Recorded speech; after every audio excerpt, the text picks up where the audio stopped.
लाखो शेतकऱ्यांना आर्थिक दिलासा देणारा महत्त्वपूर्ण निर्णय राज्य सरकारनं घेतलाय।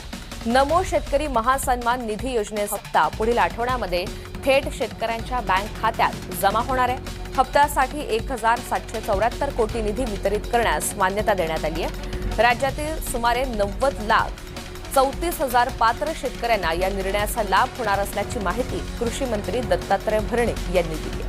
नमस्कार शेतकरी बंधूंनो, तुमच्यासाठी एक अत्यंत आनंदाची आणि महत्त्वाची बातमी आहे। महाराष्ट्र शासनाची अत्यंत लोकप्रिय अशी नमो शेतकरी महासन्मान निधी योजना, या योजनेच्या पुढील हप्त्याची प्रतीक्षा आता संपलेली आहे। हा 9वा हप्ता कधी जमा होणार आहे तर 1 जुलै रोजी म्हणजेच की कृषी दिनाच्या शुभमुहूर्तावर सरकार हा हप्ता शेतकऱ्यांच्या बँक खात्यामध्ये जमा करणार आहे। परंतु शेतकरी मित्रांनो थांबा, तुम्हाला या 2 गोष्टी करायच्या आहेत तरच तुमच्या बँक खात्यावरती नमो शेतकरी महासन्मान निधी योजनेच्या 9व्या हप्त्याचे 2,000 रुपये येणार आहेत। तर तुम्हाला पहिली गोष्ट काय करायची आहे, तुमचे बँक खाते आधार कार्डाशी लिंक असणे अनिवार्य आहे। दुसरी गोष्ट, तुमची ई-KYC प्रक्रिया पूर्ण असणे हे देखील गरजेचे आहे।